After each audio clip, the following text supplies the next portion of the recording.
6:05, and we're going to go ahead and start the Accommodation Tax Advisory Committee meeting. Today is Tuesday, May 20th, 2025 at 6 p.m. And I am Christy Pensky. Sanford. Mike Garibaldi. Jane Wilson. Ellen Shoemaker. We have four. Can I get a motion to adopt the minutes? I move that we adopt the minutes from the previous meeting. I second. Discussion? All in favor, say aye. Aye. So moved. Do we have any public comment? This is going very quickly. Natalie. Good evening, ATAC. Okay, for this quarter, there is $828,402 available for distribution. Third quarter revenue was $174,184, which is up just shy of $15,000 or up 9.3%. We do have 6 applications for your consideration this evening, and they total $426,085. And I'm happy to answer any questions you may have.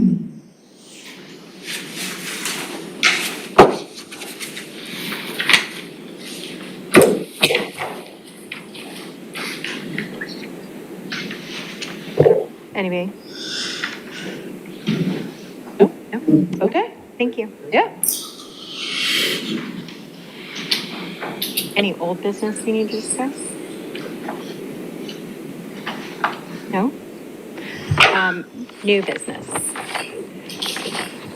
I've had several people contact me about $50,000 being the limit for operating. So that does not include construction, is that correct? Correct. So just going by the minutes from the last meeting and going back to the minutes, it was that guidelines related to award operating expenses for museums, staff recognition, but not paying personnel salaries, which we wouldn't, and put an award cap. I don't know that we ever even discussed whether it was just for operating or whether it was just a cap, but I haven't looked back at it to see, but I think the intent was to make sure that we have funds moving forward, that we're not expending them to help somebody maintain the operational portion of what they do. That's dependent on us to do that and putting a cap to it, because we would see that coming in. But I don't think we even had the discussion, and I don't remember what it was, whether it regarded like an annual cap for everything. That's exactly what I was hoping you would say. Because you speak better than I do. So that being said, that just trying to make sure everybody understands this is just for operating. So if you go in for construction or you have an event or something, those things are not capped at that 50,000. I just want to make sure that was noted. All right, new business.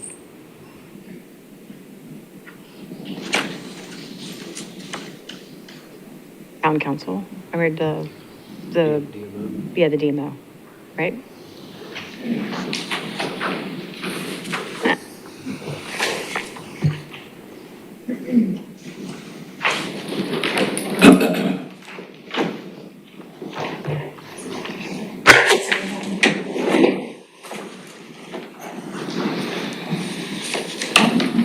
I'll scroll this way. Okay.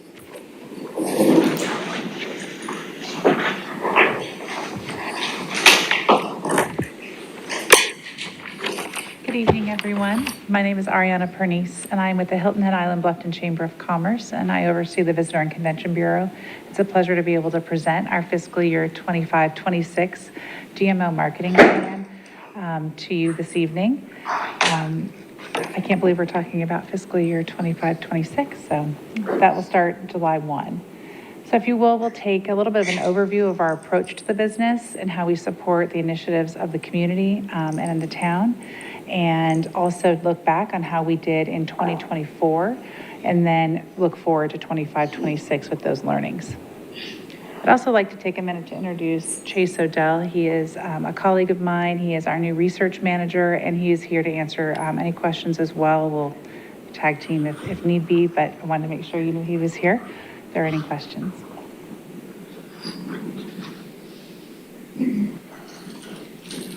So I thought we'd start with how we are overall, like the governance of the DMO.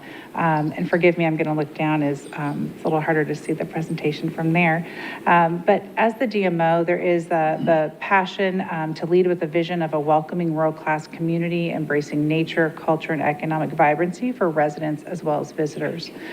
We're charged with the mission of every day going out to stimulate the regional economy while enhancing the quality of life for all. With those efforts in place, how are we governed on a daily basis? First and foremost, we have the DMO contract in place with the town of Bluffton. We do an annual independent audit. There's government review, there's accreditations, as well as our board of directors.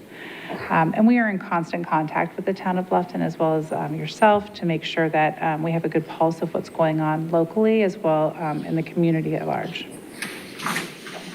So if we can now just look back for 2024, a quick year in review, and we do partner with USCB with event intercepts in terms of gauging how events do and who's coming in. But for a visitor profile study and for economic impact reports that we provide to you on an annual basis, we do work with the College of Charleston. And so when we look at just the overall impact of tourism that Bluffton brings to this region, we're looking at over 205 million of an economic impact. That's the impact that tourism into Bluffton has in our area, which is amazing. That return on investment for every tax dollar invested into our marketing efforts, we're seeing a return of nearly $29. And in terms of the economic impact and job support, that's over 2,000 jobs. And we had over 483,000 visitors to the Bluffton area. When you look at the 4 hotels that provide occupancy and that are tracked, there was over a 77, almost 78% occupancy rate with an average daily rate of $129 with a $100 for RevPAR. Excuse me. So from a snapshot standpoint, I want to just pause there for a minute. When you look at what is tourism doing for our community, I think this is an important slide for us to take away and kind of have in our hip pocket as we're talking out in the community and talking to other leaders in the business sector to say, this is what tourism's doing for us on an every single day basis in terms of the town of Bluffton and what it provides to the county in terms of impact. When you look at the website, and we've often talked about the virtual front door of the website, and that's really what we use alongside our physical brick and mortar operation just down the road, but also, really taking the opportunity to use the beautiful assets that we garner and gather every single day for the destination and putting them on the visitbluffton.org website and allowing that to really help us extend the message of the Bluffton, of the town of Bluffton. We had over 212,000 visits to the website, and we referred out or we call them handshakes to our businesses, and that was over 38,000 of those. Social media has really played an important role in that connecting of the visitor or potential visitor into our area businesses and just really falling in love with the destination.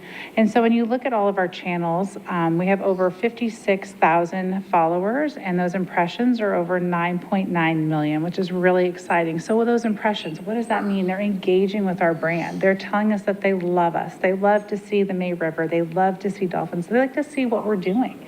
And I think the fact that we have multiple efforts every single week of boots on the ground, really capturing our local community and really portraying that on social media has been an increase in what you're seeing here in terms of those impressions and people's reactions towards those.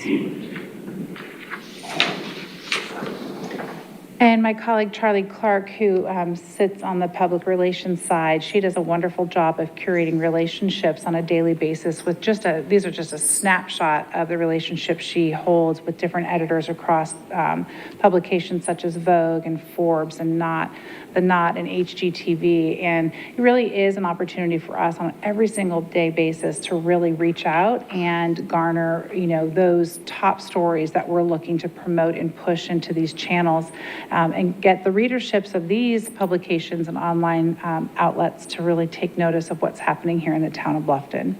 So these are things that she's working every single day to build those relationships. And what it's resulting in is over 192 stories and mentions of the town of Bluffton.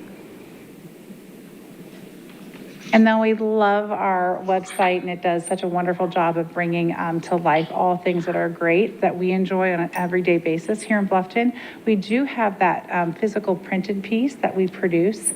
And what we love about that is it's a coffee table piece that can live and let people dream and really look forward to their trip that they're planning here.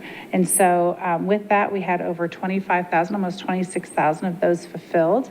And where do they live outside of people calling in or writing in that they'd want one to be sent to them? They can find them at all state welcome centers across South Carolina, AAA offices. Like I mentioned, they can email or phone in for a fulfillment request. We take them to all of our trade shows and events, as well as all of our public relation efforts.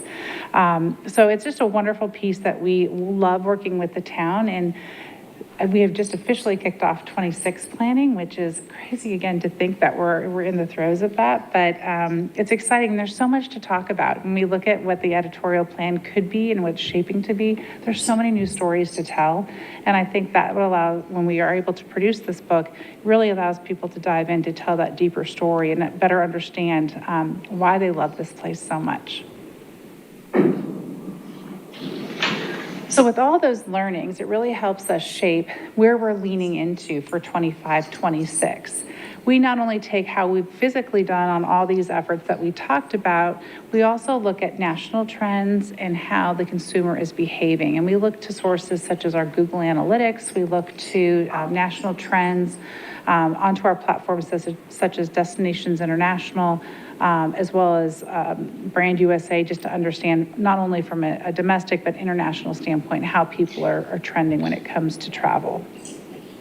So as we look forward, again, our overarching goal of the marketing plan is to drive qualified visitation to our destination. We are not a point of sale, but we are an opportunity for people to understand how they can get closer to that vacation, and we're helping them connect that opportunity. So they have found Bluffton, they love everything that they're seeing, and we're connecting them to the opportunity of how they can bring that to life.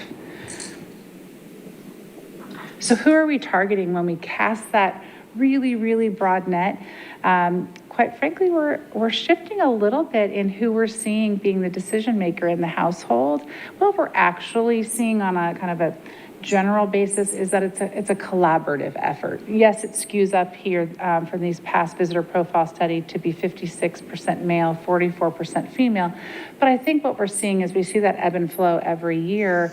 It trades a little bit, a percentage point here and there, back and forth, but really it's a collaborative effort, right? I think there might be an idea thrown around and they're like, gosh, that sounds great. And it's a conversation. The kids are getting involved, the grandkids, so on and so forth. So it's a really, really great opportunity for us to make sure that we're keeping ourselves in the position of appealing to multiple different, not only age groups, but both male and female as well. We're looking for an affluent traveler, someone with a household income of 100 to almost 200,000.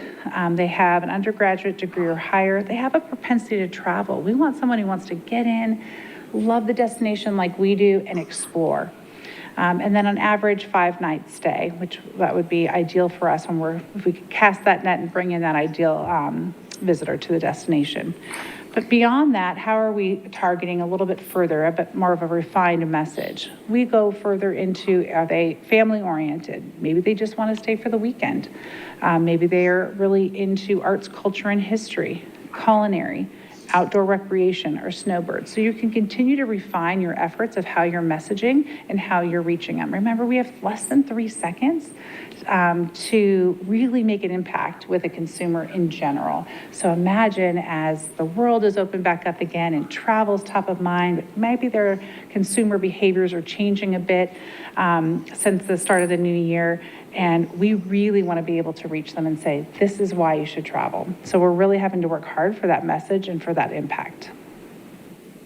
So those key area of interest, I want to take a moment. We did work a couple years back to really identify those 6 that really appealed, not just to the trends that we were seeing and the things that we identified, but working closely with the town and the community of Bluffton to make sure that they're aligned with everything that the reasons why we love Bluffton. And so together we made a decision to really focus in on these 6. So when we're talking in the out market, 50 miles or further, about the town of Bluffton, these are the areas of focus. Now there's a general broad town of Bluffton, come and visit message as well. But when we go in a little bit deeper and we see that someone's engaging, we're trying to speak to them specifically about interests that they might have. And these are the 6 that they would fall under. In terms of our goals for the coming fiscal year, we're constantly looking to build the brand awareness and support qualified visitation into the destination. And we're really having to work in specific areas and specific markets. As you know, that household income is a little harder to reach. It's less than 8% of the US population. So we understand that within that household range, we're going to have to maybe go a little bit for those that are a little bit under that, and a little bit, we're obviously a little bit over would be even less, but that we're going to have to keep people really in that funnel as they explore ways to travel and how they're getting here and where they want to go. And so that's why we're constantly building brand awareness, outreaching, and making sure we're qualifying them as we pull them through what we call that marketing funnel. As always, I think when you are trying to find a qualified audience, qualifying them to me not only means that they have an interest to travel and they like the amenities and assets that we have to offer, but they also have a respect for our community, that they respect the same things that we hold so dear to our heart, like the May River, keeping it clean and pristine and really protecting and preserving what we have in the entire town, really leaning into our heritage and our culture and our history, as well as a really vibrant culinary scene, just really looking for those things that they would really identify as being a match in terms of being qualified, as we've used that term. But most importantly, that they're a good match for, having the same understanding and respect for the destination. So we'll continue to leverage a strategic mix of targeted methods to identify and reach the most qualified users. We often talk about that big wheel of outreach, our toolkit. How do we reach a little further? In less than 3 seconds, we're going to have that always on mentality of how we're outreaching. So it could be that they listened to a podcast. It could be that they saw a digital ad, maybe a social ad, a print piece, or some collaboration along the way, but it's constantly seeing that they are having an outreach of the brand to them. And even if they're on multiple devices during one evening, hopefully we're through our efforts are reaching them in multiple ways. We talked about creating an understanding and respect for the delicate ecosystem of the destination. We continue to lead with that destination stewardship and making sure that they have that respect. And then always looking for ways that we can support not just the community as a whole, but really the hoteliers in the sense of bringing not only leisure, but group business to them and their specific needs through that. So that's an important piece as number 5 continues to be on all the time as well. Here's that toolkit that I just mentioned. I thought a visual is always a little easier for me. It's like, we're pulling out the PR piece we saw earlier. We're talking on social media. The coffee table destination guide is the collateral and fulfillment. Chase and I have taken an opportunity to really dive deep into the technology side with the rest of the team, as well as research and how can we bring more real-time efforts forward of what the consumer is doing and also how they're traveling. Using all these different tools is so important as we move through today's consumer and their behaviors. This is a nice visual of casting that broad net. And if you think about the green awareness arrow as being the broadest, most top of the net as you cast it, and then you pull it through and you're pulling it in, you're pulling them through the funnel, through awareness, then they have intent, and then conversion. And then conversion for us is they're down here at the bottom, but they're really excited to visit. They've made that commitment. They've outreached to our partners in the community, and they're looking to book some type of excursion, some restaurant, or some hotel opportunity for themselves to start really building that future trip opportunity. And when we look at our budget, sorry, it's a little small. I'm sorry if I can't make it a little bigger. Does that help? You have it on your screen? Perfect. This is the combined budget. We've always presented the combined opportunity, but if you look at the middle column, this is the total of $365,000 that we'll be moving forward with as our projection and ask for this evening. And we've broken it out so you can see the different line items that we'll be supporting. And then leave it to questions, but I can leave it up on this for you. But thank you again for the opportunity. And Chase and I are here to answer any questions that you might have. So you threw a really big number out there for the impact of tourism of Yes. 200 and something $1 billion. Yes, I'm an I'm assuming that's derived from taking 64 and 65. watch your eyes. Go back up here. I'm not curious, Yes. is it direct impact or is it like? Indirect. So yeah, it's indirect and direct. So it's going to have things like, bookings and all that, but also the secondary impacts, maybe, you take a car to get here and you rent that from a local place. That's going to be an economic impact of tourism. Or, you go to a restaurant and that restaurant, has to bring in staff and all that. But yeah, it's everything basically that can be directly tied or indirectly tied to a visitor coming to town. So it's the dollar respent. Yeah. Okay. That was my only question. I just want to make where that number came from. I'm surprised at the size of the economic impact of jobs supported by tourism. And I mean, I don't say only 2,000. I would have thought it would have been higher. How's that defined? Yeah, so like she mentioned earlier, we have a partnership with the College of Charleston to do our economic impact reports and our visitor profile studies. And so what they do is they take in information that's publicly available, also like ATAX distributions, and they, anyway, they have several different data sources that they pull from. And that includes not only directly tourism-related jobs, not just a concierge at Montage, but also, like I mentioned earlier, someone who may be, a server at a restaurant that services a lot of visitors who come to the area. It's, again, that indirect and direct piece. So they derive that number for us with their kind of bespoke formulas that they use, but we've been very pleased with the research they've been giving us.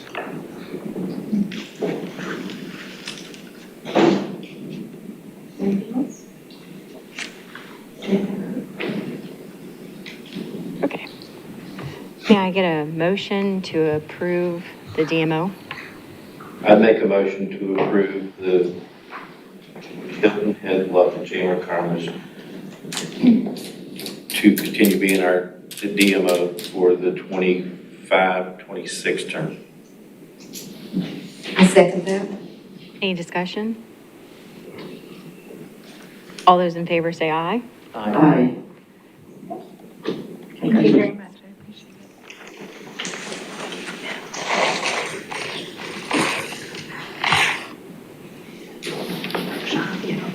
it. Michael C. Riley High School Alumni Association.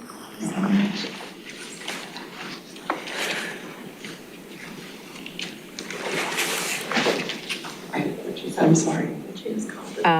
So next up would be Michael C. Riley High School Alumni Association.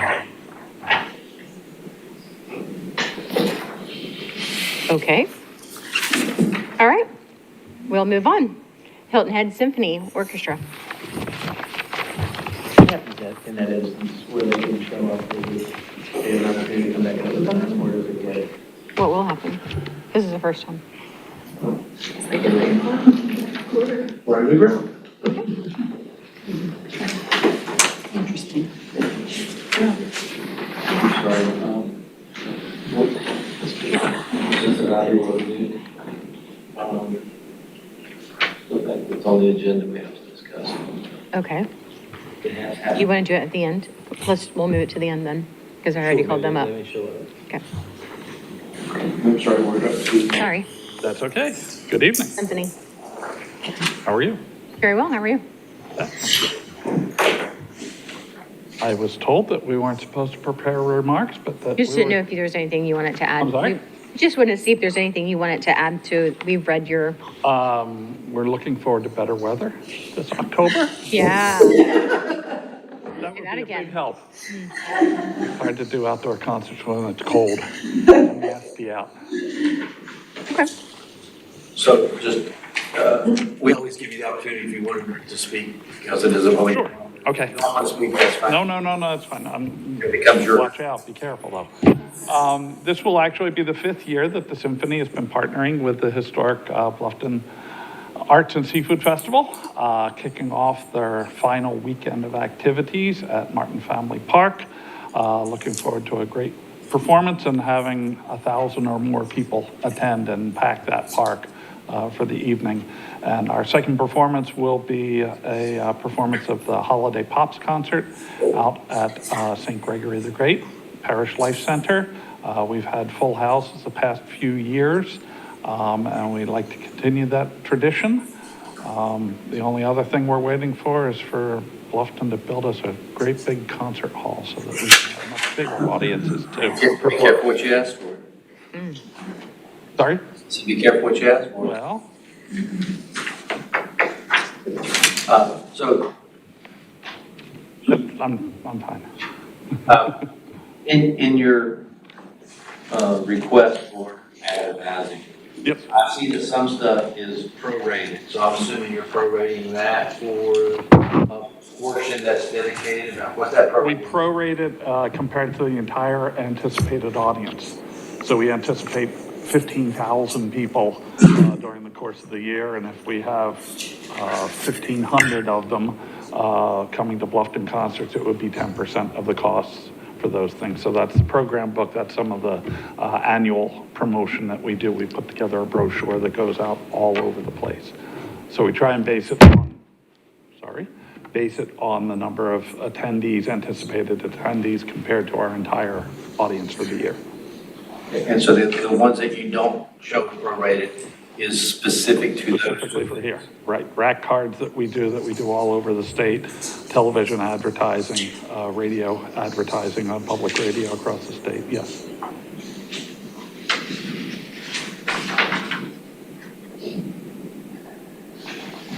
Anybody else have any questions? I hope you will all come. May I have a motion?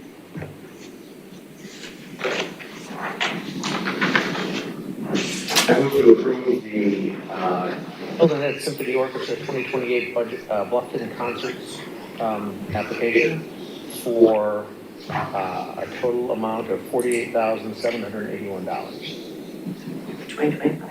For 2025, sorry. May I have a second? I second. Any discussion? All those in favor say aye. Aye. Okay, Thank you very much. thank you.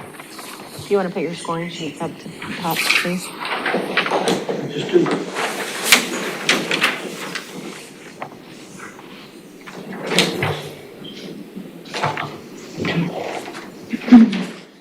Historic Bluffton Foundation.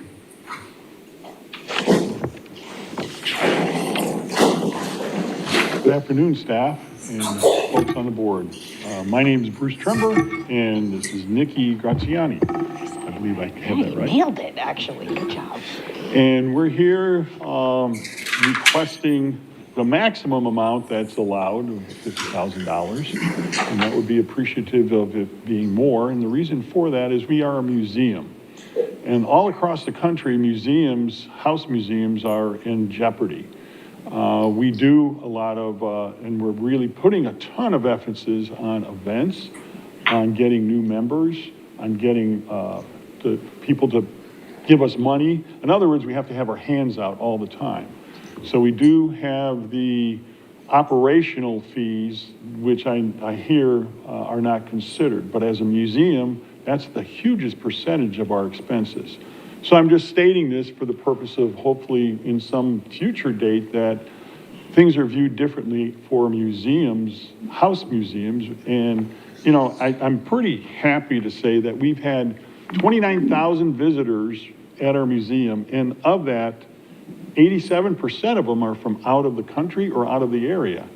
That's producing quite a bit of revenue, I think, for this community through people staying. You know, it's really fun when you go down there, and I would invite all of you to come and be with one of the docents and just start seeing the people that come through there and asking them the questions, because I do that. So where are you from?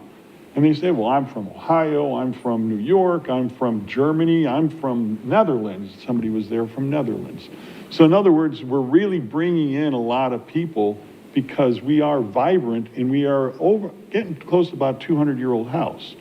And it's a true museum. We have 15 docents that are just well educated and well learned on how to talk to people. So it is a museum. These are volunteers. We have one docent that we pay for.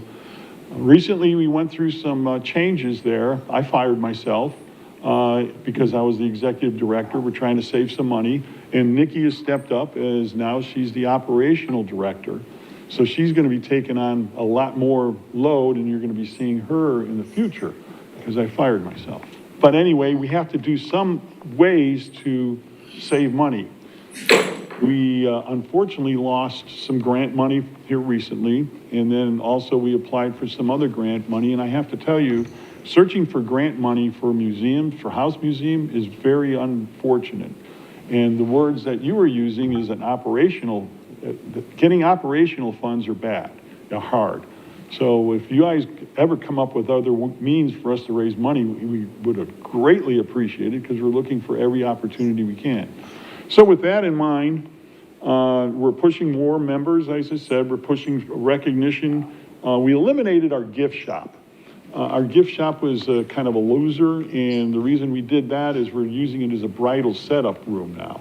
So as a bridal ready room, let's call it, you know, we're going to bring in more bridal things, more events, hopefully more people that are going to be doing weddings there.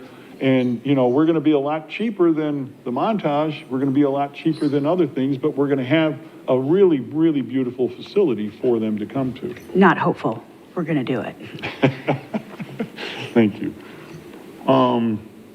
So that's what we're here for, and we're asking for the full amount. And I guess what I'm doing is kind of putting the hopefully future conversations that I know has to be done with the board and has to be done with the town board too, of seeking other things in consideration of a museum, and a true museum that's bringing in 29,000 visitors. That's a big number. It's not just one event. So that's what I have to say. Any questions? Do you anticipate seeing any fall off in tourism from like international visitors? We haven't. I mean, it's really amazing because, again, I would invite all of you to come and sit in the place sometimes and just see all the visitors and all the people from out of town coming into the place. There is a welcome center, as we know, that the town is providing. Interestingly, that welcome center is really beautiful and great, but they cannot promote any places to go to. We still have all that brochures, and they're directing us to be brought to our place because the town does not allow them to have any brochures at the welcome center. So that's something that's kind of different. So I'm kind of consider us as a wayfaring station for people. You know, we have our docents, we have the people that are at the Hayward House understanding what it is, and we have brochures all over promoting and pushing and they don't have to belong to the chamber. to have their literature at our place. We're promoting everyone. So just, I always have questions. Yes, please. Christie, I'm kind of amazed at the facilities. Your budget is $628,800 for the actual facility. That's with, there's repairs, you know, we do have some, interestingly, we do have some parks or partif monies. And that's because we have repairs. We have a 200-year-old house that right now had some partif money that's gonna end up costing somewhere in the neighborhood of $600,000 to repair. So I believe that's what we're kind of including is then we also have some, and it's typically the partif money is used only for the structure of the building. And that structure is, I think the town is finding out, anytime you have a 200-year-old house, it's costly and you have to spend a lot of money. So if we were trying to depend strictly on what we're doing, if we weren't getting that monies, it would be, we'd have to close shop. I mean, it's really getting kind of critical. As you know, the town recently gave us $20,000 to do our shutters on the exterior of the building, which has been incredibly helpful. So all of these grants go back into the house. The reason why the budget is so large for that this year is with the SEPRT grant that we have been awarded. We are going to use that money to redo our hardscaping and in tandem with the town's capital improvement project for that area. And so we're going to open up our space, make it more accessible to the public, more defined lines between public space and rented space, just for flow and ease of everybody using the property. And since I've been on board, I don't have the numbers, so I don't know if I should even say this, but just in the amount of increase of people internationally that I've seen come through has been huge. And even just recently, we had a familiarization tour come through, and it was 15 people, and it was like half UK, half Ireland. So the word about Bluffton is getting out there, which means that prices are gonna go up. And as I've said in front of this board before, is we are super competitive about keeping our prices low and affordable so that people will come and rent to us, but it'll also bolster the other businesses around us, not just in Old Town, but it inspires them to go to the new part of Bluffton that wasn't Bluffton last year. Buckwalter, all that over there by the circle. Is that Buckwalter? No, New River. There we go. That's what I heard. And maybe I'm not correct on those dates, but it wasn't Bluffton shortly ago, and now it is. And so people come in, they hear about us, we're able to support the Welcome Center in their endeavors since they are not able to promote one business over the other. It's really nice that people can still come to us and get the information that they're looking for. And we've done some things with the Welcome Center. We did a blood drive and we expect to do more. I was going to try and shoot a cannon with them, but that didn't work out. We have one event where we have reenactment group coming in for a weekend in November. We'll be back for that. And that's a separate event, but that's going to be a really wonderful event. So events we're going to approach every event differently from now on. Instead of going for one, you know, events are going to be separated and Nikki will be presenting those. But I think this reenactment and the Revolutionary War, there's a 250 thing that's going on right now, a big push. So, you know, it's all going to be incorporated into that. So we're trying to do some really good events. We're working hard to cut down on that $600,000 budget, sir. Like I said, the construction, the hardscaping, and the structural work that we have put out to bid on the actual house to make sure it doesn't fall over, that is a huge burden, and any support that you guys can give us definitely helps to keep the lights on. And we appreciate you very much. Yes, we appreciate it. So Still thank you. going back to your budget, and I'm going to ask your operating expenses you have in here for $56,400. We decreased that because eliminated a salary.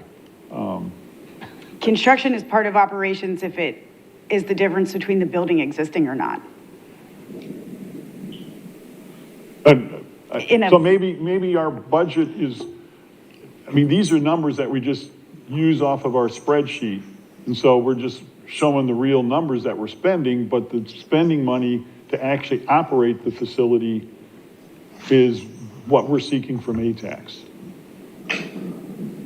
Because it's not building, in other words, if I was hitting ATAX, and I don't know, I mean, I'm probably hearing that, you know, if we could hit ATAX for $360,000, because we need that money for, shoring up the foundation at the Colcott Teal House, which we own, that would be fantastic. So you say.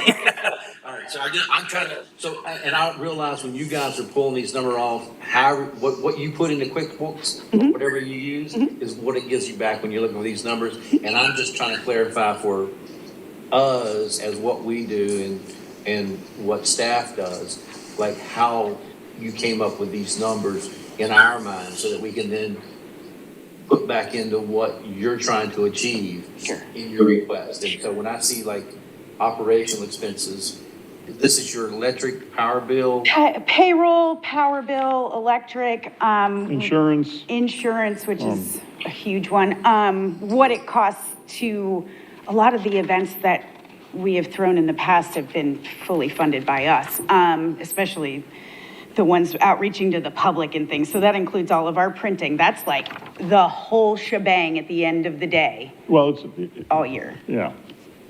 So yes, the lights, the water, payroll, toilet paper, pens, highlighters, you know, all of the things. But with the number that you're looking at, I don't think reflects the, help me out, Nikki, I think the, 56,000 isn't, it's more than 56,000. If that's the number that you're pulling somewhere, and I don't know where that is, so I apologize.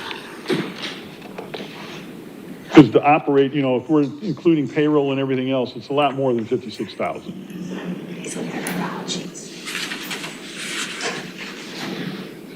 I know it's in here and I'm being pointed out to us, so I'm headed to it. Yeah, so bottom line is, you know, considering payroll and expenses, the 56 is not the right number. And I apologize for not knowing it.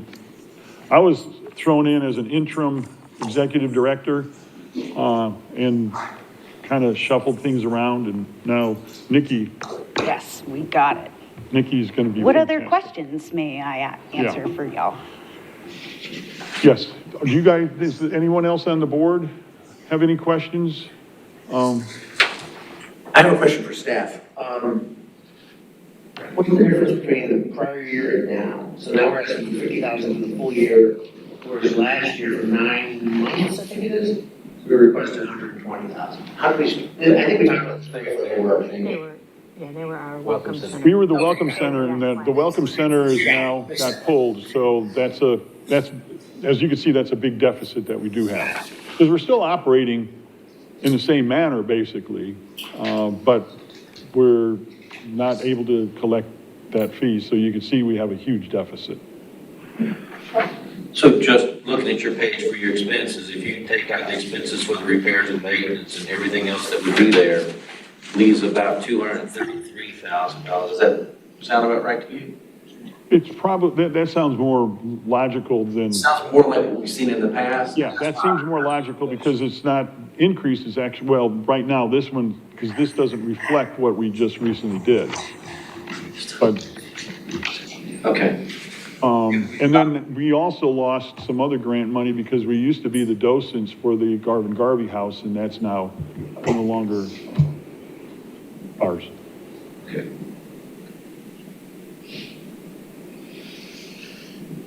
So the reality, folks, is the museum is very important to Bluffton, and I hope that we have the continuation to keep it as a museum, as an important part to the historic town of Bluffton. And just for clarification, because it needs to be, your request for $50,000 was on your impression that the most we would award anybody in a given calendar year for everything was $50,000? Correct. It sure would have been more if we could have, but that's what we were kind of earmarked to do. So that's the only reason that that number is there.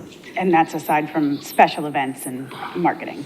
Yeah, special events is going to be different. And then I just would say that I know that your advertising expenses look to be higher. than they were in the past, more recently? That was my question, thank you. That's right. So we have partnered with Triad Media and we had talked to them previously about a digital marketing plan and pumping everything out to the larger national scale, and it had fallen behind. So we have re-engaged them in that same contract. And so in tandem with our SEO growth and our digital growth, we plan to do a bigger national paper And well, it's interesting. marketing as well. Listening to the chamber and then listening to our events that we're trying to do with Triad, it's pretty much the same thing. In other words, we're putting keywords in there, we're putting the ability for people to find us and to find Bluffton, to find Revolutionary War, Civil War museums, that kind of event spaces. And so those keywords are going to be put in there and then it comes to us. So that's the whole point on more advertising. We've been maintaining a audience and now we are looking to grow that audience is why that budget In is a much larger. much more national basis. Is that coinciding with your website too? No, that's a different cost because it's in the same section because we're limited in. No, I totally understand that. I'm just looking at how much you're spending on your website, just at $48,000. Yeah. That's all of- the yeah. Triad people. That's what we're talking about. So that's actually your web-based outreach program advertising. When you said. But it I does think you're- tie in with our It ties- actual website management as well. So that's why it's listed on here and not a separate advertising cost, because it is our website as well. They're managing our website. So it does yes. So my question was yes. Yes. Yeah, okay. I'm going to be completely honest, I'm still figuring out the budget formats in general city. And you're currently operating at a $500,000 a year deficit? Approximately.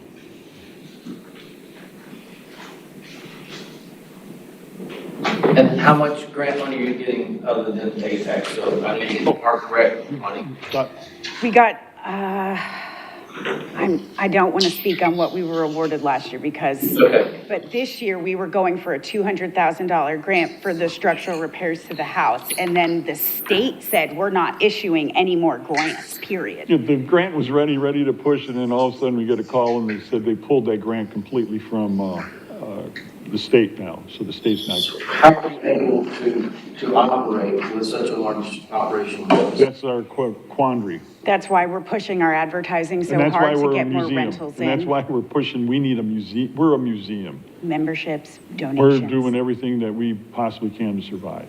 fundraisers. And so I'm glad you brought that up, Okay. because we do need ATAX money, because we are important to Bluffton. We do bring 29,000 visitors. I think, I'm finished. If y'all have any questions? No. I've gotten there. Any other questions? Okay. Would somebody like to make a motion?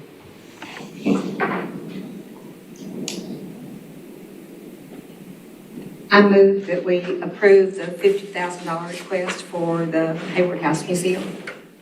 Second. Any discussion? So,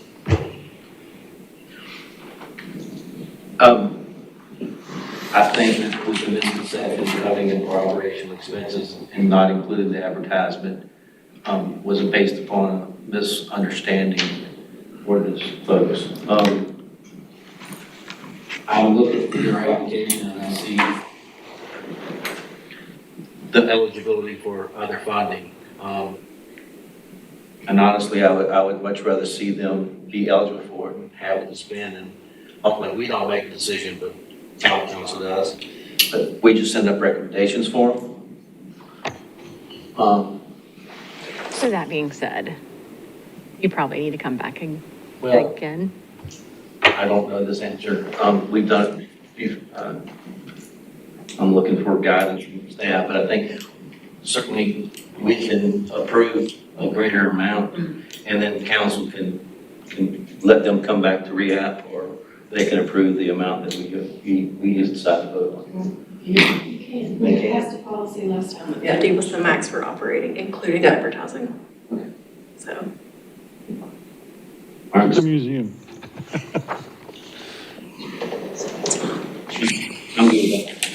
Just put it.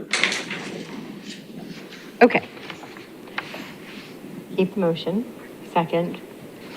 All those in favor? Aye. Any opposed? Okay. Thank you.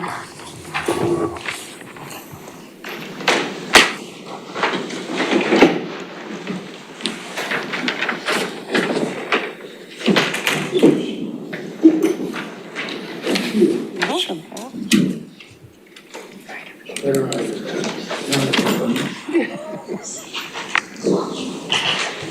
Good evening, Madam Chair and members of the committee. My name is Pat Rooney.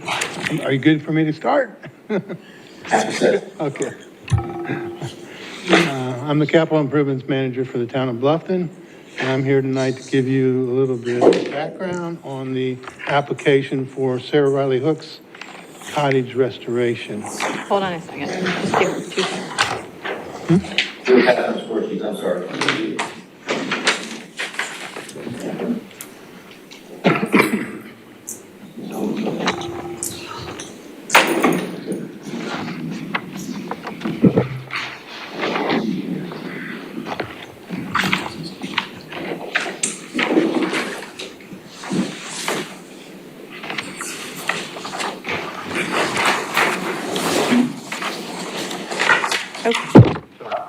No problem, no problem. We're not as fast as you. I'm ready to go. Okay, Sarah Riley Hook's Cottage Restoration, that's the application. And the site is located, for those of you who don't know, it is west of Calhoun Street on the banks of the UG Cove. It's about an acre site. A little bit of background, the town bought the property in 2021. Town council asked us to start planning work in 22. And the first thing we did really was to get a historic preservationist involved to kind of assess the building, how it could be preserved or restored. And then we also did a lot of, we went out and solicited public input through public input surveys at festivals and on the website, and for the use of the building and for the use of the site. We gathered that information and created a conceptual master plan and presented it to council in 2023. And they approved that master plan, which I'll show you in a bit, and told us to get started on design and permitting, which we've completed design and permitting. And last month we submitted a contract to town council, and they asked us to go ahead and execute a contract with Nick's Construction to begin construction sometime later this summer. These are our project goals for the project. Restore the Sarah Riley Hook's Cottage. It's in the historic district. It's a contributing structure. It's also the original home of Thomas C. Riley, important black businessman and supporter of education in the city, prominent feature. Second goal is enhance the Bluffton Cultural District walking tour. That's becoming more and more popular. The historic district kind of runs most of those, the guided tours. But I do see a lot of that going on, and it seems to be more popular every year. It's also support Bluffton's thriving art community. The town council asked us to create a building footprint and structures floor plan, so it was pretty open to allow for rotating display of local art and to offer art education opportunities for residents and visitors. So we expect that to be one of the focuses of this. It's a small structure, but the building itself would be used for that purposes. Conserve open space and protect sensitive ecosystems. Again, that's always a town goal. This is located on UG Cove. It's in the May River watershed. So we're primarily keeping the site green. It's about an acre. There'll be some pervious paths around the top of the bluff and some observation decks, and interpretive signage and those kinds of things that will keep it more green and create a little bit of a passive recreation opportunity for our residents and visitors. Improve visitor amenities in downtown Bluffton, provide much needed public restroom facilities in the downtown area to support tourism, special events, and overall visitor comfort. So those are our basic goals for the project. I'm just going to show you a couple images. This is a computer rendering. It's not the best looking rendering, but it is typical cottage area, a vintage of early 1900s for residents in Bluffton. This is the floor plan. As you enter the building, you enter into a gallery space. There are pocket doors between the rest of the other space, the flex space, and a studio, art studio space. There's an interior restroom, and there's also a public restroom that can be accessed from the outside off of about a 300 square foot deck and ADA ramp. This is just an image of the conceptual master plan. You can see the small footprint of the building. Try to keep the parking small footprint. And there's, a walking path that goes around the perimeter of the top of the bank. There'll be kind of an observation deck and some arbor swings and interpretive signage. There's also a boardwalk proposed across UG Cove. I don't have a whole lot more to offer to you. I just know that the budget for this project, for the construction of the cottage, is $857,680, I believe. That's excluding site development costs. We are, so that the request is $257,304, which is about 30% of that cottage construction, but the actual total cost of the project will probably be more closer to 1.4 million. So this application would probably be more closer to about 18% of the total cost of the project. I'm here to answer any questions if you have any. Can you clarify the location? You said Calhoun Street. West of Calhoun Street, on Bridge Street, west of Calhoun Street. It's the one that has a big tarp over the building. It's had it on it for 2 years. Before you get to the oyster factory part, on the right. It'd be on the right-hand side, on the north side of the road. I heard you say Calhoun Street, that was. Yeah, okay. Sorry about that. Sorry. So your presentation said to restore it, but you're not restoring it. You're tearing it down and building new. What we are doing, we're salvaging materials from the building, what's feasible to salvage, and then we're reconstructing it. And it is, the reason that is that the historic preservationists, as they looked at that project, they said this was in very bad condition as far as termites and structural, and it was one that they felt like they couldn't preserve, but we could take salvage materials from the building. There's some windows and some siding material. We're going to salvage some of that, but it's basically a reconstruction project. You think that's going to increase the cost? When the historic preservationists initially gave us some quotes for this project, they were a lot lower than what this actual one is, but the cost to preserve was higher than the cost to demolish and reconstruct. So I would say, I guess your answer to the question is it should have been less expensive to salvage some existing materials and reconstruct. Yeah, because there was an article in the paper yesterday about this specifically. I didn't see that. Island Packet yesterday had a big article about it, saying that you can't even salvage the mantle that was inside. We're planning on doing that. It's interesting. Wonder where that Came out yesterday. I read it yesterday. No, it's minimal. I have to be honest, it is minimal what can be salvaged. And we work with Metters on our, as an architect and historic preservations on Squire Pope Carriage House, on the Garvey House. And they said this was way worse than that. It was just one of the few projects that they can't honestly go out and say we can preserve it. It sat empty for 22 years, and a lot of that time it didn't have a tarp over it.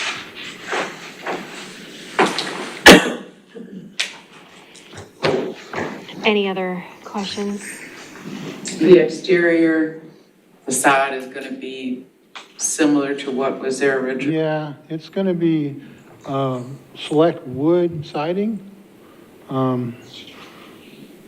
And it's, you know, it's going to have some nice features inside. Some of the gallery space is going to have wood plank ceilings in it. Try to make it as close to what was there, you know, as we could. But also make it functional. And you may have mentioned this, but where are the rest of the funds coming from to this project? If you need the 800 and some odd, Capital improvements program. so the town's paying it out of their budget. Okay. Will this be connected at all to the rest of the town's efforts to be the welcome center? Is it going to be anything to do with that? Well, it'll be on the walking tour. There's another element to that walking tour. It's not going to be staffed. No, it probably won't be staffed. Is, you know, I think that portion of it is going to be evolving a little bit. We're going to try to get the arts community involved in this a bit. I think that's kind of what the council was looking for as a possibility for, you know, how this building is used as an art studio and art gallery space. But, Because I saw the layout, it had like a different rooms laid out like it was going to be operational. The way your architectural drawings were. it's got, I can go back to that slide. There's the floor plan. Yeah, so that makes it look like it's an operational building for like an art studio as opposed to like a touring building. Yeah. And I'm just, by the way you labeled rooms and, you know, the original house, I'm sure, was laid out with bedrooms and bathrooms. Oh, yes, definitely. Michael C. Rowley raised 6 kids in this house.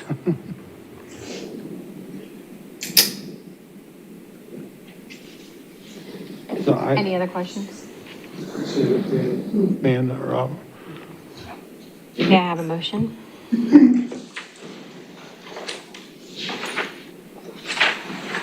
I move that we approve $2,577,304 as requested for the Sarah Riley Hooks Cottage restoration.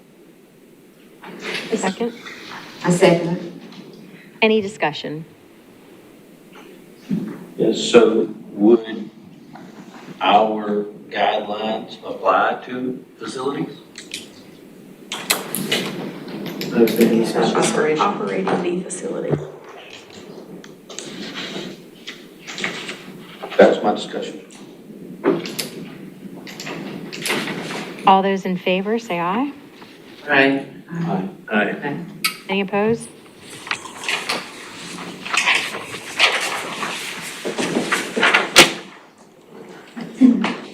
Thank you.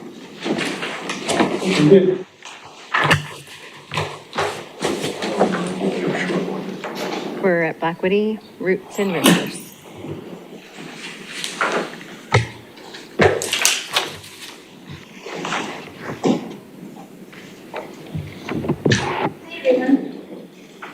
My name is Sherry. I am here on behalf of Blackwoody and the Roots and Rivers Festival.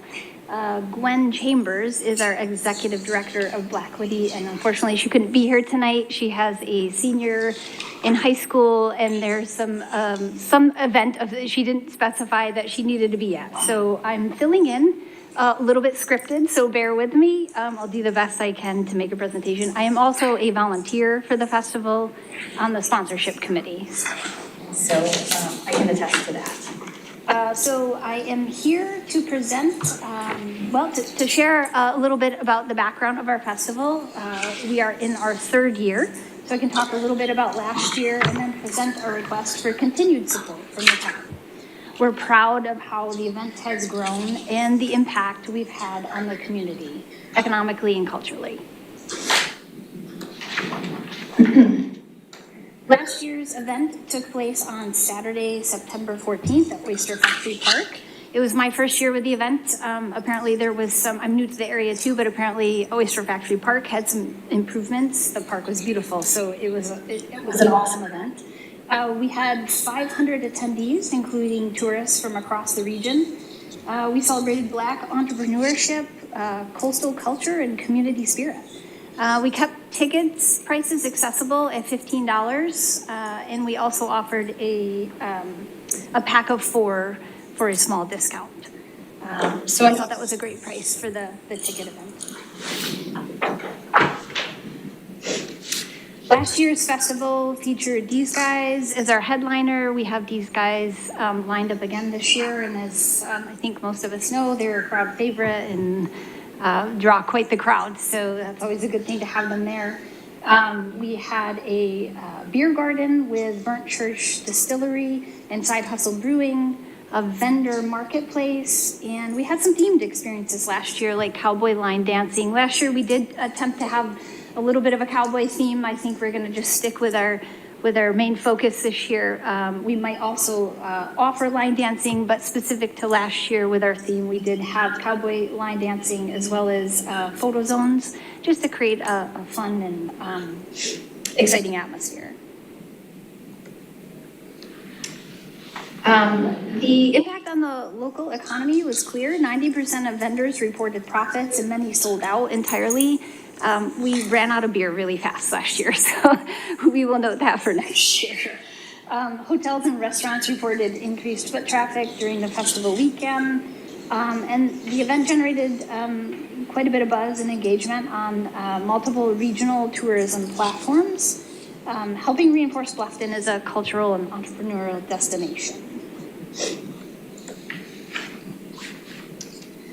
The event brought together over 30 volunteers. I was one of them. It was a long day, but it was a good day last year. Nonprofit partners like Delta Sigma Theta and the Bluffton Gullah Heritage Center, which showcased cultural elements such as Gullah storytelling and artisan showcases. So this wasn't just a festival, it was a collaborative effort to celebrate our region's heritage and future. A new addition last year, different from our inaugural year, was our Kid Zone.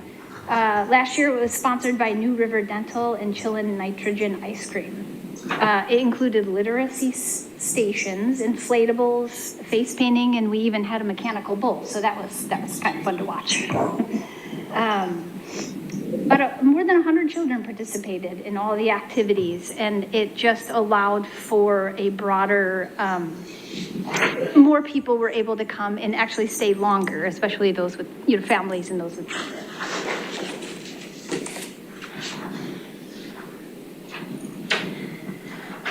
Our marketing reach extended across South Carolina, Georgia, North Carolina, and Florida. We ran promotions with iHeartRadio, CH2, Savannah Magazine, Local Life, The Bluffton Sun, and a few more. On social media alone, we generated over 2,000 impressions and distributed 10,000 flyers here locally. We also partnered with companies for promotional items, banners, shirts, signage, and logistics, maximizing both visibility and local partnerships.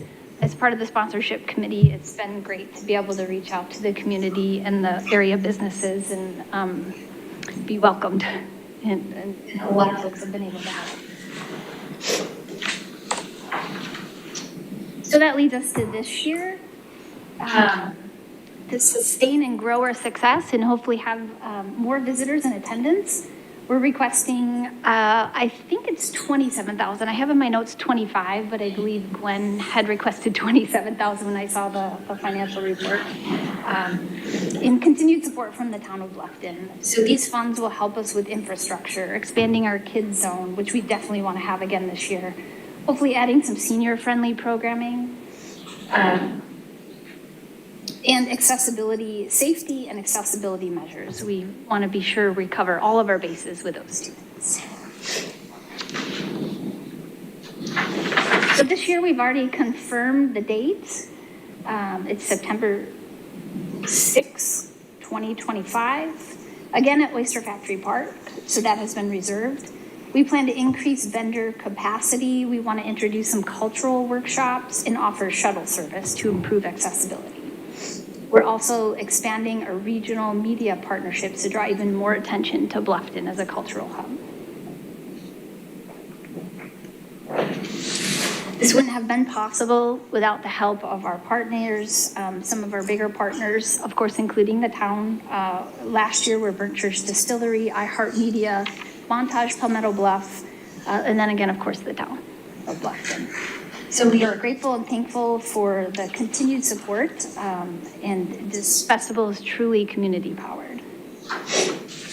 Overall feedback from our attendees was very positive. We received much praise for the diverse range of activities and the welcoming atmosphere. Vendors expressed their appreciation for the well-organized event, highlighting the excellent foot traffic and the enthusiasm of the crowd. Overall, both attendees and vendors look forward to participating in future editions of the festival, emphasizing its importance to the community. So on behalf of Blackwoody and the entire Roots and Rivers team, thank you for your consideration and for believing in this festival and the vision behind it. Together, we are creating something deeply meaningful for Bluffton. Thank you. Any questions? Total of the last year, you went through it so quickly, I'm Oh, sorry. I'm sorry if I talk too fast. Attendance? 500 attendees. I believe the first year, it was definitely less than that. I want to say 350. Again, I wasn't around the first year, but we're growing. We're learning and we're growing and improving for sure. So I hope that we beat that number this year, at this year's festival. And of the 500, you said something about, there was somewhere where it said over 200 of those, are you counting those as adults or are those just totals? Because there were 200 kids. I'm just curious, I'm trying to quantify them. Yeah, so the notes that I had said over 100 kids. Kids were, I don't know the parameters, but I believe they were free.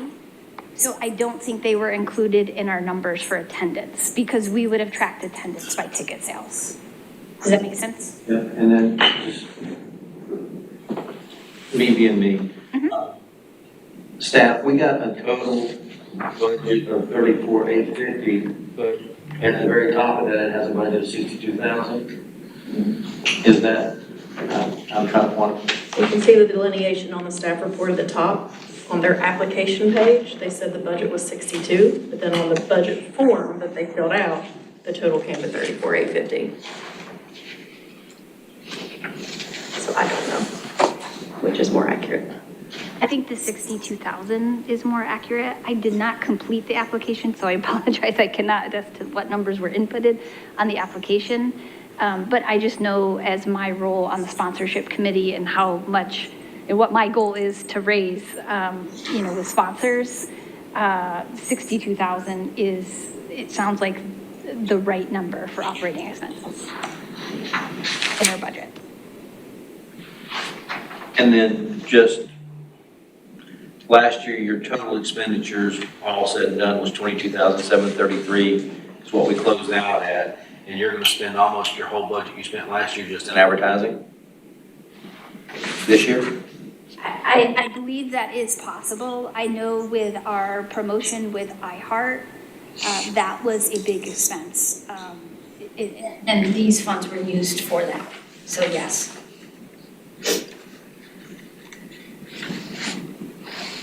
We can always find a way to advertise more. Effectively.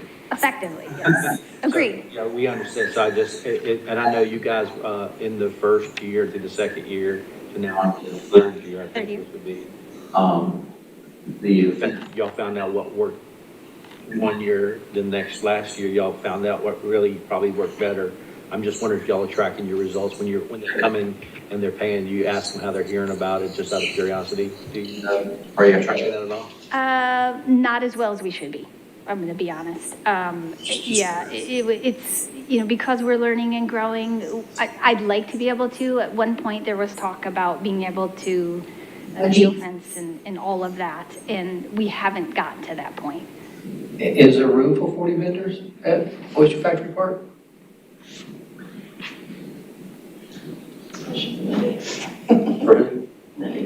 Person, I don't know. So you hope to double so you get from 20 to 40, but That's a lot.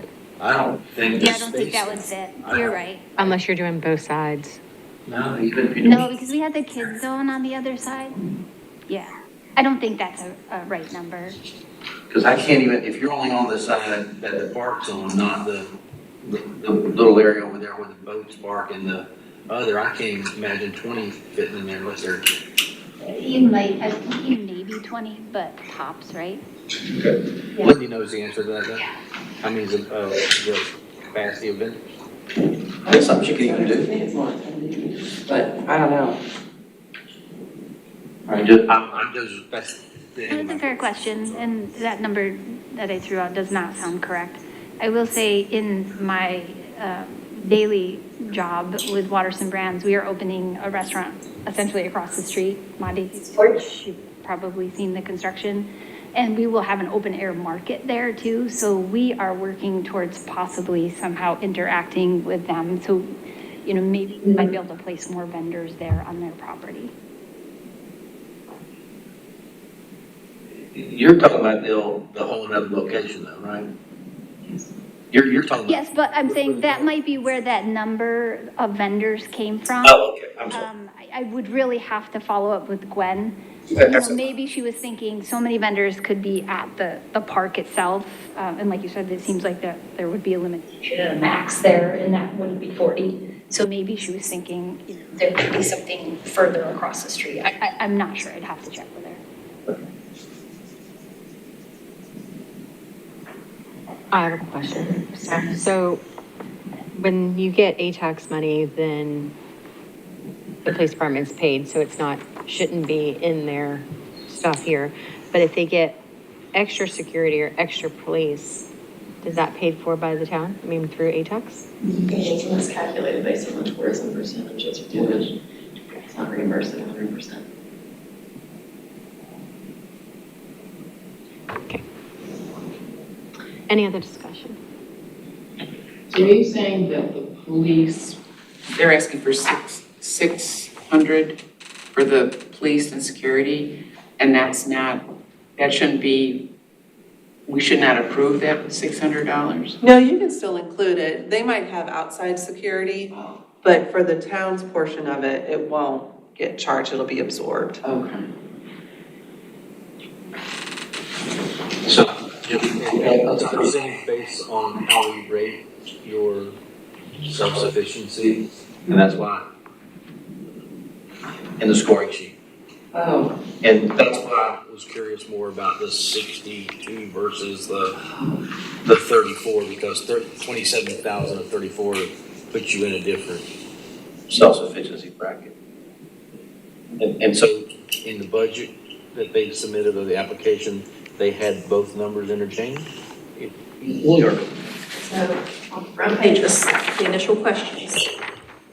There's a question where they input, how much are you requesting? They put $62,000. But then in the following pages, on the line item budget that they complete, the numbers they filled in on this form only total to $34,850. Then we get here. So on the staff report, it's delineated per application and then on the budget form. Just to show that difference of where those numbers are coming from. Gotcha. I now I'm found. And you feel like 60? I do. I can't speak to the application itself. I'm unsure of what that total, how that added up to 34 or 32. I would like to take a look at it at some point, and I could talk to Gwen about it. But, you know, again, based on me being on the sponsorship committee and reaching out for funds and sponsors, you know, what my goal is to reach with that. I think 62,000 is the right number for our budget, for the event. Is it possible that they deducted the 27,000 from the 62 to get the 34? Is that how it? I mean, the budget that was submitted has the expenditures on what they were anticipating on spending, so I'm not. And that includes everything that they're requesting from us, including their media and. Mm-hmm. Okay. Mm-hmm. Okay. And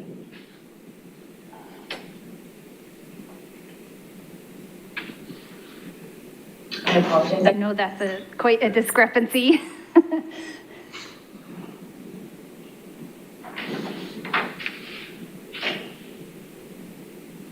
Were you doing sponsorships last year besides us?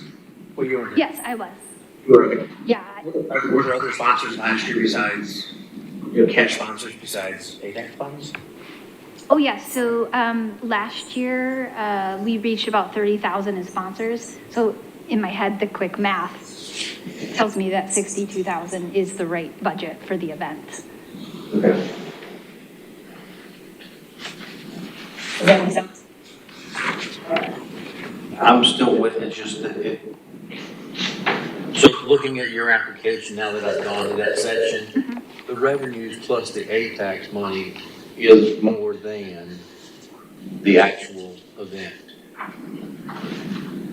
Even using those numbers. And then if your sponsorship last year was greater than the 10,000 that's represented here, I'm gonna quit right there. So we go off staff's report mostly, and we look at the application. And usually, like, when it could go, oh, that's where that, but, so we're looking at this thing here.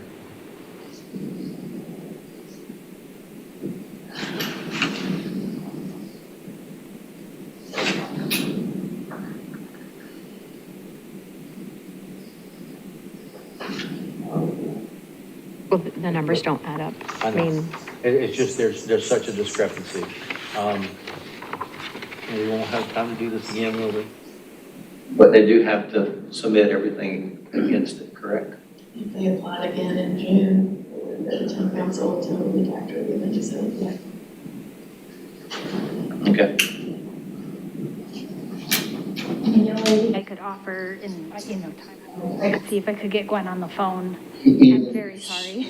On the phone and could answer, we're still looking at static here. Yeah. And. Okay. I'm sorry. any other discussion? Yeah, motion. I'll make a motion to award the requested amount to Black 2025 Roots and Rivers Festival for the requested amount of $27,000. I second the motion to award the amount of Black Brigade in the amount, of $27,000 for the 2025 event. Discussion. I would like to say that the numbers here are really, they need some help. So I know that we are giving up to $27,000 and the receipts have to come in to get approved for all that, but I would strongly suggest for the next time this to be. As far as that goes, if y'all could get a revision, I was gonna. they actually have something to back up what we're actually awarding, because I think someone needs to fix that. Yeah, and I agree, and I was gonna offer that. I'd like to go back and understand, what Gwen did with those numbers. There definitely is a discrepancy. Okay. Any more discussion? All those in favor say aye. Aye. Any opposed? Okay. Thank you. Thank you. Yeah, you get tightened up.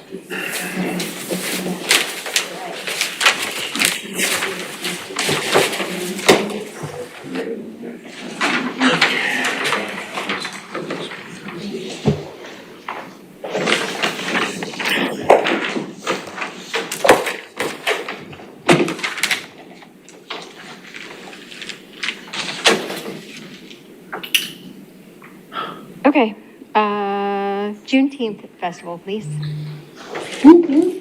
That's for what?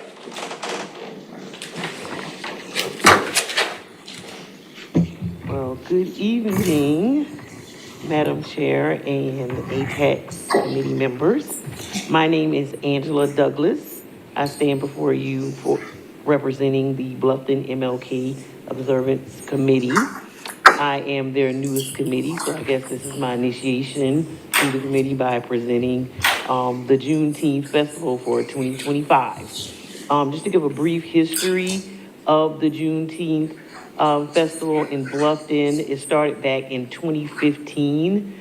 The Bluffton MLK Committee wanted to observe Freedom Day, and they started out with about 50 attendees, 2 vendors, and 1 musician. And it has evolved and grown over the last 10 years to have multiple events, multiple vendors, and thousands of attendees. And they have worked very hard to promote this cultural experience for the Bluffton community by marketing with and partnering with iHeart Radio to market our event in larger cities in our area, such as Charlotte, Atlanta, Greenville, Columbia, and Jacksonville, as well as our local TV stations and our local churches and businesses, just passing out flyers. And it is well received by our community, and it is a well-attended event and a great event for the whole family. So this year, we will be celebrating 10 years of celebrating Juneteenth, and we have multiple events throughout the month of June, starting with on Friday, June the 6th, at the Oyster Factory Park, there will be a R&B rodeo. And the rodeo event will feature line dances, different types of social groups that come together to do different line dances, a DJ, and one of the premier South Carolinians that has been featured on different social medias, and he is Quentin Days, and he is a student at South Carolina State University. So that is a very popular event. The next event will be on June 8th at the Garvin Garvey House. It's the Songs and Tides of Freedom, honoring the ancestors. It's just something where we get together to honor our ancestors in the Gullah community, to look back to how we can go forward to the future. And this event will feature gospel songs and singing, drum circles, and Gullah shout singers. So that is going to be another great event for the whole family. Again, that's on June 8th at the Garvin Garvey House. The next event will be on June 13th. It's the 4th Annual Black Food Festival Friday. It's going to be held over at the Walter Park, and that will feature various food trucks from our local area. Also has a kid zone for the children and other family-friendly events there. And that will be from 5 to 10 p.m. on that day. And that's also a rodeo type themed event. I see you will see that that's pretty popular right now, kind of based off of the singer you may or may not know, Beyonce, and her Cowboy Carter concert series. So that's very popular right now. And then we will move on to the big event. On Saturday, June 14th, will be the 10th Annual Juneteenth Festival. And this year it will be held at the Ma Daisy's campus, which is the new restaurant on May River Road. That will also coincide with the grand opening for that campus, which has a restaurant, a Gullah museum, as well as a vendor's market.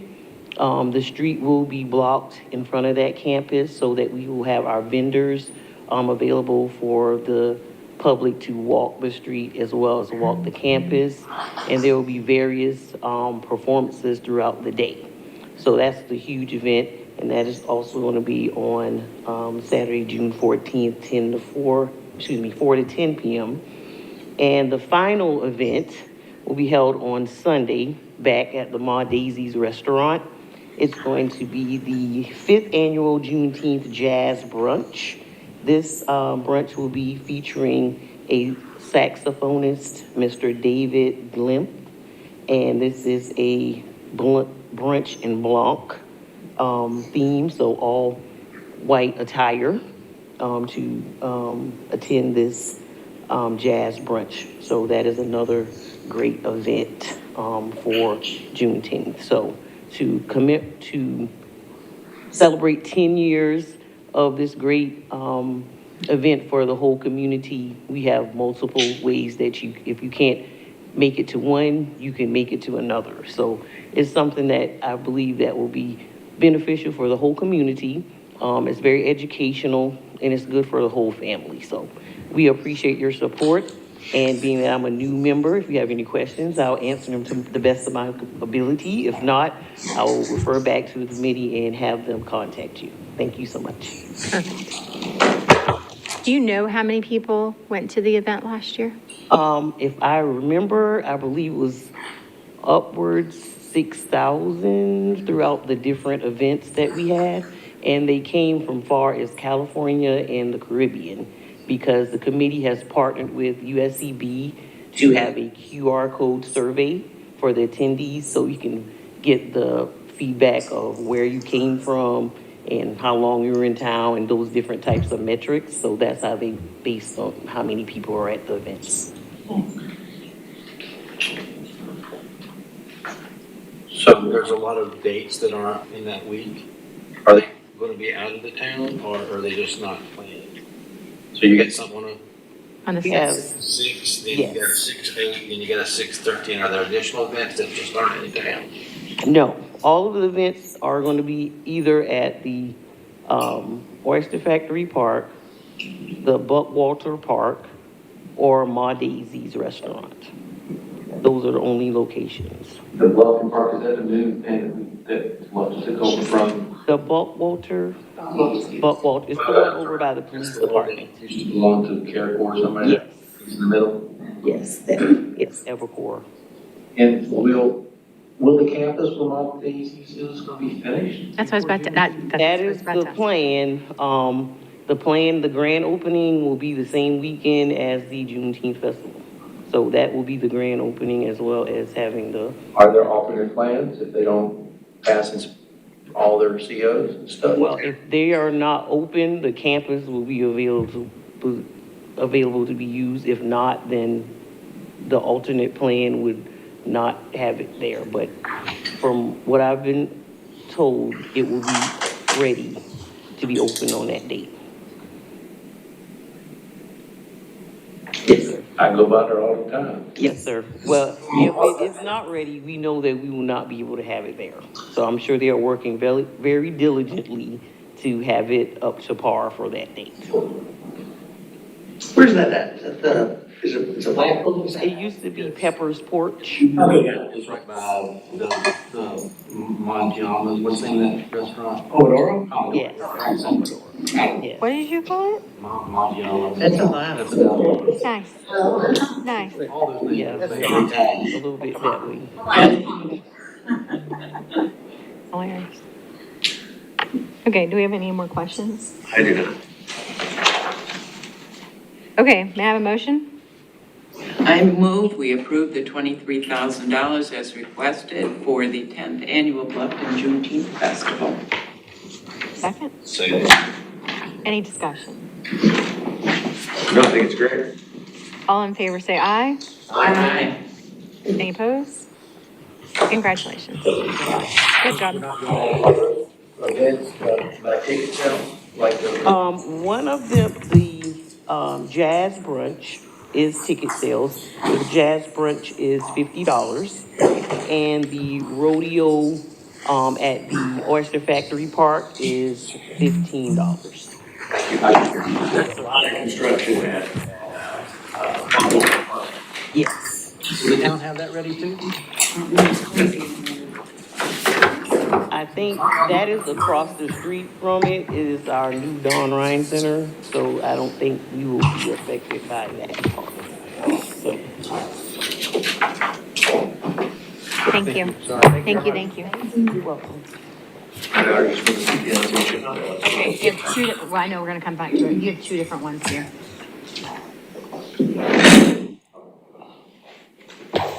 can we go back? We're going to, right? Okay. It does say that they have to work.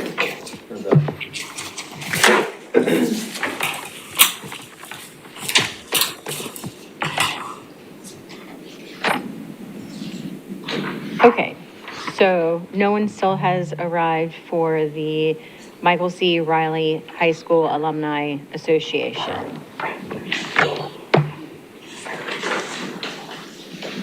So I have several questions about it, and there's nobody to answer it. So do we just, Vote to deny it because no one came. We can also vote to postpone it until next session if it's possible, but I'd say based upon, we just make a motion to table it until such time as someone arrives for it, or else you just deny it. But you gotta do something with it. right? Okay, I hate to deny it outright. I think table is a great answer. They never show up and they're worried about it. Right. okay, so why don't you make that motion? I motion to table the discussion and voting on the Michael C. Riley High School Alumni Association Project Facelift Phase 3 until such time that the respondent returns and presents, is able to present and answer questions. Second that motion. Any discussion? So if they don't call and, or stop by or email or fax or pigeon, it'll just stay on the table forever, or do we have to take it off later? I had to put it back on as old business next time. Okay. If they don't show up next time, and you put it on as old business, we didn't take a vote to remove it. Okay. Any other discussion? All those in favor? Aye. Any opposed? Okay. Do we have any other discussions we need to discuss?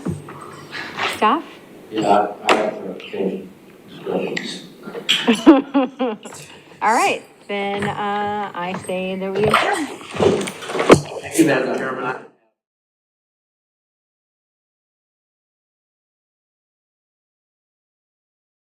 I'm sorry. Sorry. Discussion. So, reading over the minutes and trying to remember my conversation on the limitation for the request and what was presented tonight. Is operation and advertisement part of the same conversation? Because during ATAC last time, it was delineated. Because Mike specifically asked, is advertising included in operating? And you said no. Then you got in front of town council, and they asked the same question, and it was said that it was included in operating. So because that's what they voted on to approve, they're capped at $50,000 for all operating costs, including advertising. All right, so that was a council discussion after our discussion. What happened during the town council meeting, and when you and Christie were up there answering questions, it was said to town council that advertising was included in the $50,000. And did we ever get clarification on a percentage as opposed to, like, we say it's 50,000, but if it's a percentage of something based, like, we need to be able to base that. If someone's getting one visitor and we're giving them $50,000 for operational versus someone's getting 10,000 or 50,000 visitors, we have to be able to put that number to something. And I know we talked a little bit during the meeting about that, but during council meeting, but we needed to have there's got to be two pieces of that. Well, it's an up to, so like, it's not a flat, you get 50,000 regardless, it's up to $50,000. They still have to match it. The 50/50 Yeah. rule now applies as well. So even with HBF, where you approve $50,000, they'll still have to show 50,000 in operating match for a total of 100 at least. Right, and I'm just saying that we have to have two parameters to that, is there's a match, but if they say, I've got $100,000 for these operating costs and 50, and we're only bringing in 10 visitors, it's a skewed dynamic. Well, that's where, you know, you have, it's, the point of ATAX is to draw in tourism and tourists. So like, that's up to the committee to see if this is a worthwhile application. But I mean, if they're only bringing in 10 tourists, I mean, you can then base your recommendation on that, yeah. I just think through the things that I've seen over the 2 years I've been doing this, where someone would come in and go, based upon what we do, while we're not directly involved in bringing tourism, like DMO, for example, that just says, hey, we have these operating expenses of $100,000. We're doing this digital platform. We want $50,000 of our operation of our $100,000 budget awarded. And we have nothing to say it's not, you don't, I just see it being, we needed two parts to that piece where it's not just a static $50,000 as half of your operational fees, but a way to say, based upon, not the fact that you're spending 100, we're giving you 50, but based upon the fact that you're only bringing in so many tourists, we have a kind of a two-pronged approach to it. But what you see in there? Well, I'd have to find where it was amended because we threw the cap in, excuse me, the original wording was capping operational expenditures related to facilities to no more than 25%, I think, or $50,000. What we threw in there, or at the documented percentage of tourism attendance, whichever is less. That was some original, that was what we talked about in our meeting. Right, but the only thing we changed to that verbiage is capping the $50,000 maximum. Including. Nothing else changes, adding those words. We also said during the meeting that there are exceptions to the rule. Always, yeah. So, thank you. That was some clarification, because that wasn't what I exactly recalled, the ones I thought we included advertising. HBA, for example, they've already said, when they come back to request funds for specific events, they'll have advertising in those budgets that will be outside of what this was. Yeah. And we always said that having an event is different than your facilities. Right. And that would still be true. Thank you, I'm sorry. Okay. Nate? Very well behaved. Still have to vote to adjourn.